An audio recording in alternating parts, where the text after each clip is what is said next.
I'm Sarah Borkson-Keto, and in conjunction with NAREIT's REIT World 2021 annual conference, I'm speaking today with Ross Prindle, Managing Director and Global Head of the Real Estate Advisory Group at Duff and Phelps. Ross, thanks for joining me today. No problem. How has the real estate market changed since the COVID-19 pandemic? What complexities and challenges are you addressing for your clients during this period? Well, the pandemic caused quite a few issues last year, starting in the first quarter, with the most effect being towards retail real estate, where they were forced to shut down, and foot traffic and retail, regional malls, shopping centers was greatly affected. As a result of that, there was quite a bit of lost income for tenants in retail real estate primarily, and it also affected the senior housing and healthcare property industry as well, where they saw a big drop in occupancy and thus income.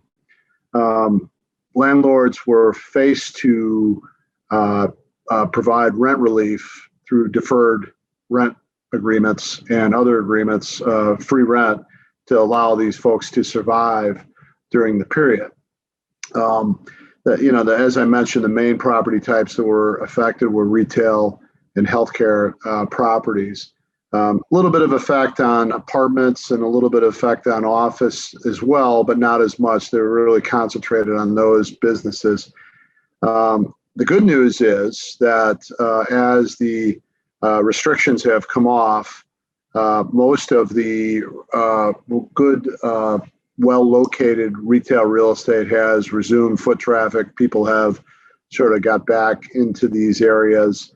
But for some of the B and C real estate in the retail area, there still are struggles and challenges because people got used to using Amazon and ordering items online, and the foot traffic to some of these non-destination spot retail has suffered. As I say, the destination spot retail has recovered quite well, and foot traffic is back to pre-pandemic levels in a lot of the retail.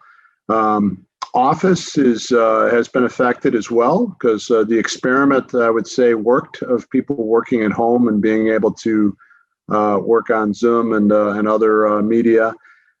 So every corporation is now re-looking at their office footprint, and the future of office as we know it is uncertain at this point. I think a lot of investors are shying away from office acquisitions at this point until they can figure out what that income model is going to look like in the future for office, as folks develop these hybrid plans for working in the office, a couple days in, a couple days at home. What are your views on REIT valuations over the next 12 to 18 months? Well, listen, I mean, there still is, from a public REIT perspective, there still is quite a bit of cash coming into the market in general, outside of just real estate investment trust income, that are boosting up all of the market based upon, there's a lot of countries out there that are doing a lot worse than the U.S. from the pandemic. And, U.S. is always seen as a safe place to put dollars. So we're seeing a lot of overseas investment in the U.S. market, which some of that is flowing into public REITs. I do think that, REITs are going to be fine. The ones that concentrate on the performing areas of real estate, like retail real estate, grocery anchored shopping centers, for example. Grocers did quite well during the pandemic and continue to do quite well. Those type of asset classes are going to do well. Industrial REITs are having one of their best years ever. They, because of supply chain and the future of moving goods and services through industrial logistics properties to people's homes, and as they continually buy things online, the future is very bright, and we've seen pricing for industrial real estate be at its highest, lowest cap rates we've seen in a while for industrial real estate. So I think, it depends what type of REIT you are, but the ones that are doing the best are your industrial REITs, your retail REITs that are focused on grocery type anchor shopping centers, and your data center sort of REITs that are taking advantage of the increasing good technology that is going to be needing going forward to catch this phenomenon of people working in different areas. And the struggles, you're going to see some office REITs sort of struggle a little bit, I think, for a little bit of time until we sort of figure out what the end game is here for office space. I think there's a lot of sublease space going to go on the market as companies realize that they don't need as much space as they initially incurred pre-pandemic.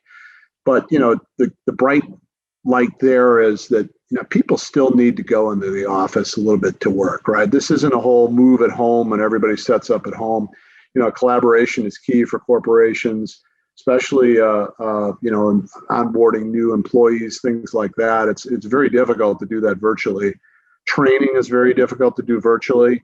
So while there will be some effect on how much space corporations need, they're certainly going to need some space, and they're going to need it to be effective in their business. You're in the process of rebranding to Kroll Real Estate Advisory Group.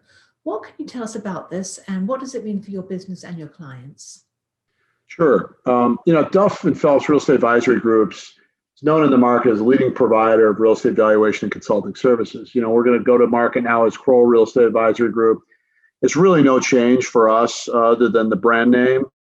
We have the same team, the same expertise, the same continued commitment to provide exceptional service. Our business has grown quite a bit at Duff and Phelps, and we've acquired a lot of businesses over the past 2 decades, and a lot of them with some strong brands.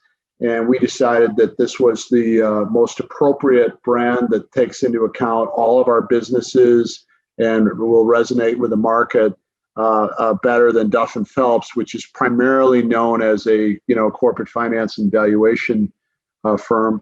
We believe that once we migrate all of our businesses and hopefully do a good job of getting the message out that Kroll is the same business as Duff and Phelps, but better, I think it will hopefully be a very good transition and an easy transition for folks to understand that, again, it's the same people, same businesses, and more. And that's sort of what is our goal of migrating to Kroll. Ross, thanks so much for your time. Appreciate being here. Thank you. Great. All right, no problems with that. And for more news and information from REIT World, be sure to visit near its website, REIT.com.